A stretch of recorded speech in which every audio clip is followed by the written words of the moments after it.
నమస్కారం. అందరికీ నూతన తెలుగు సంవత్సర పరాభవనామ సంవత్సర శుభాకాంక్షలు.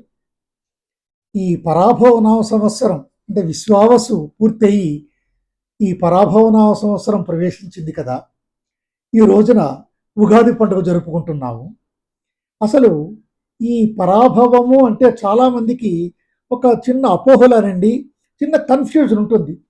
అంటే ఏమిటి పరాభవం అంటే ఇన్సల్ట్, హ్యూమిలియేషను, డిఫీట్, ఓడిపోవడము. కాబట్టి ఈ సంవత్సరం అంతా కూడా మానవులకు అలాగే జరుగుతుందా అని. కానీ ఈ సంస్కృత పదాలను సక్రమంగా అర్థం చేసుకుంటే దాని యొక్క అంతరార్థం మనకి సక్రమంగా అర్థమవుతుంది. పరా అంటే అత్యున్నతమైనటువంటి, భవ భవ అంటే పుట్టుక, ఉద్భవ అంటున్నాం కదండి, జన్మ తీసుకోవడం అనమాట. అలాగే సుఖీ భవ అంటే భవ అంటే ఉండుట, ఎగ్జిస్టెన్స్, బర్త్, ఎగ్జిస్టెన్స్ అంటే సుఖముగా ఉండుము. మూడవది అంటే పదప్రయోగాలను బట్టి మనకి అర్థాలన్నీ కూడా సక్రమంగా మనకి స్ట్రైక్ అవుతాయి.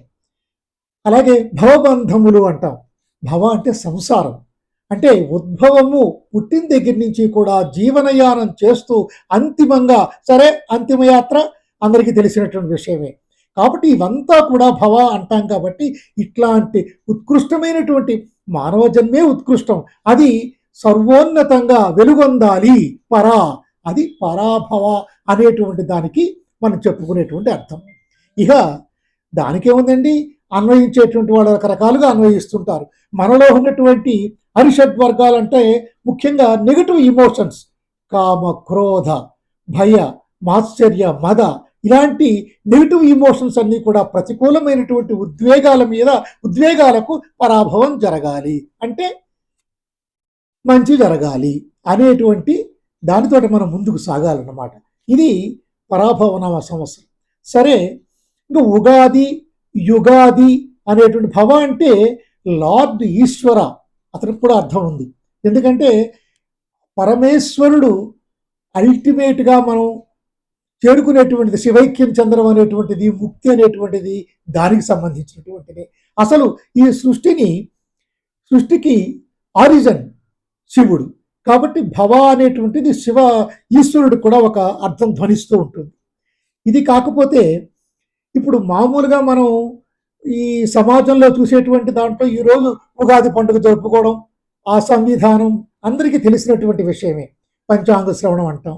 సరే, పంచాంగ శ్రవణంలో పంచాంగాల్లో ఉండేటువంటి రకరకాలైనటువంటి జ్యోతిషాస్త్ర విషయాలనండి, ఏదో మన తాలూకా భవితవ్యం చెప్పడం, ఇవన్నీ ఉంటాయి.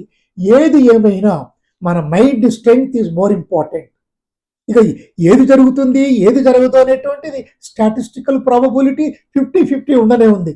కాబట్టి మనము ఆ పంచాంగ శ్రవణంలో రాజపూజ్యమా, అవమానమా, వ్యయమా, ఆదాయమా, ఇవన్నీ కూడా అందులో ఉంటాయి.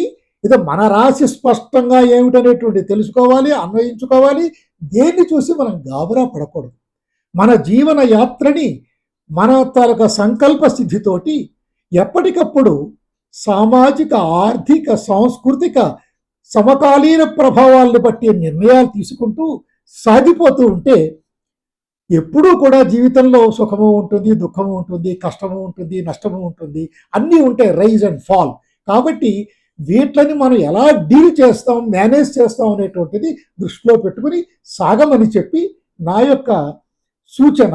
అది ఈ పరాభవనామ సంవత్సరంలో ప్రత్యేకంగా మీకు అందరికీ మేలు కలగాలని, శుభం కలగాలని ఆకాంక్షిస్తున్నాను. ఇక ఉగాది సందర్భంగా అందరికీ తెలిసింది, ఏ పర్వదినమైనప్పటికీ కూడా ప్రాతకాలంలో లేవడం, స్నానం చేయడం, తలంటి అభ్యంగ స్నానం చేయడం, దైవ ప్రార్థన చేయడం. ఇవాళ ప్రత్యేకంగా ఉగాది పచ్చడి కూడా మనం తయారు చేసుకుంటాం, తింటాం.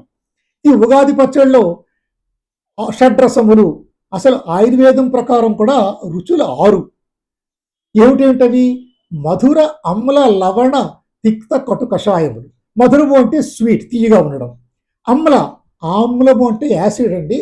అసలు పులుపుకి అమ్ల రసము అని అంటాం. చాలామంది తెలియక ఆమ్ల రసం అంటారు, అది కాదు ఆయుర్వేదంలో.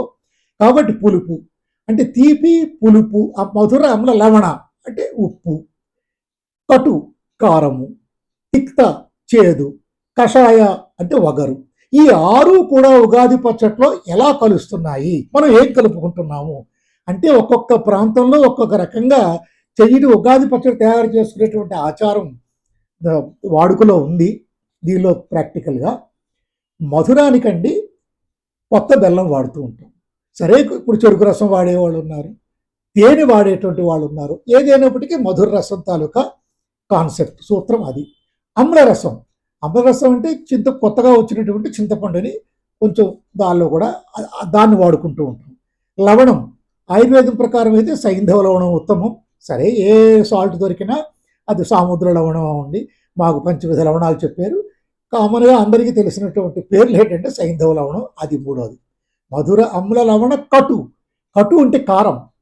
మన అనాదిగా ఆయుర్వేదం ప్రకారం అవునండి మన మన భారతదేశంలోనండి మిరపకాయల కారం మన దేశం కాదు, ఎక్కడి నుంచో వచ్చింది. మిరియం, మరీచ. కాబట్టి ఆ మిరియాల పొడిని కొంచెం కలుపుకుంటాం. మధుర అమ్ల లవణ కటు అయింది. తిక్త, ఇక్కడ ఇదే మన వేప పువ్వుని వాడుకుంటాం, చేదు అది. తర్వాత కషాయ రసం వగరు. ఇక్కడ చెప్పవలసింది ఏంటంటే మామిడికాయలు అందరూ వాడుతుంటారు కదండి. సరే ఇప్పుడు అన్నిటికీ హైబ్రిడ్లు వచ్చేసే పెద్ద పెద్ద కాయలు తెచ్చి మొక్కలు చేస్తున్నారు. మామిడి పిందెలకి కషాయ రసం ఉంటుంది. కషాయ రసం అంటే వగరు. కాబట్టి మన షడ్రసాల్లో వగరు కలవాలి అంటే యాక్చువల్గా మనం మామిడి పిందెలు మామూలుగా ఉగాది టైంలో ఈ చైత్ర శుద్ధ పాడ్యం నాడు ఉగాది కదండి, ఈ సమయంలో పిందెలతో స్టార్ట్ అవుతుంది. కానీ కాలం ఎలా మారిపోయిందంటే హైబ్రిడ్లు ఈవిరిడ్లు అన్నీ కలిపి ఎప్పుడు పెడితే అప్పుడు మనకు అంతంత మామిడికాయలు దొరుకుతున్నాయి. సరే ఏది ఏమైనప్పటికీ తెలుసుకోవాల్సిన విషయం ఏంటంటే ఈ షడ్రసాలతో కూడినటువంటి ఉగాది పచ్చడిని మనం తయారు చేసుకుంటాం. తర్వాత ఇప్పుడు ఈ వసంత ఋతువు స్టార్ట్ అవుతుంది కదండి, చైత్ర శుద్ధ పాడ్యమి ఈ రోజు నుంచి. దీనికి ఏంటంటే ఆయుర్వేదం రీత్యా కఫ ప్రకోప కాలం, అంటే శరీరంలో త్రిదోషాలని మేము అంటాము. దానిలో వాత పిత్త కఫ. కఫ అంటే మీరు అనుకునేటువంటి కళ్ళే కాదు, శరీరంలో ఉండే ఇమ్యూనాలజికల్ సెటప్, ఎనబాలిక్ సెటప్, అంటే శరీరం ఎలా వృద్ధి చెందుతుంది, శరీరం ఏ విధంగా మన తాలూకా రోగ నిరోధక శక్తి ఉంటుంది, ఇవన్నీ మా తాలూకా శ్లేష్మము కఫంలోకి వస్తాయి. అది కొంచెం ప్రకోపం చెందుతుంది. అగ్ని అంటే ఏంటి, మన డైజెస్టివ్ ఫైర్ కొంచెం తక్కువగా ఉంటుంది. ఇలా శరీరంలో చాలా క్రియాపరమైనటువంటి ఫిజియలాజికల్ చేంజెస్ వస్తాయి. కాబట్టి అన్నిటికీ కూడా బ్యాలెన్స్ చేయడానికి ఈ ఉగాది పచ్చడిలో ఉండే ఇంగ్రీడియంట్స్ చాలా యూస్ఫుల్. అంటే ఇది ఒకసారి ఇంత పచ్చడి తింటే మొత్తం ఈ శరీరం అంతా ప్రక్షాళన అయిపోతుంది, డిటాక్సిఫికేషన్ అయిపోతుంది అని కాదు. ఆ కాన్సెప్ట్ తెలుసుకోమని, దాన్ని మనం ప్రారంభించమని ఈ ఉగాది రోజున ఈ ఉగాది పచ్చడి మనం మన సనాతన ధర్మంగా ఆచారంగా చేసుకుంటున్నాం. అయితే ఈ ఉగాది పండుగ నూతన సంవత్సరం పరాభవనామ సంవత్సరం ఇది మన ఇండియాలో మన భారతదేశంలో ఎన్నో రాష్ట్రాలు ఉన్నాయి. ఒక్కొక్క రాష్ట్రంలో ఒక్కొక్క ఆచారం ఉంటుంది. వాళ్ళు కూడా ఏదేమైనప్పటికీ 60 సంవత్సరాల్లో మన దీనిలో ఉండేటువంటి దానిలో 60 సంవత్సరాలను చైత్రమాసమే ఏ సంవత్సరానికైనా ప్రారంభం. ఇది అన్ని రాష్ట్రాల వారికి తెలుసు.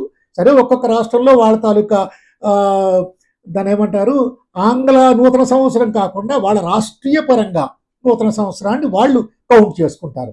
మనది తెలుగు రాష్ట్రాలు, తెలుగు వారులకు ఇవాళ ఉగాది శుభాకాంక్షలు మరొక్కసారి చెబుతున్నాను.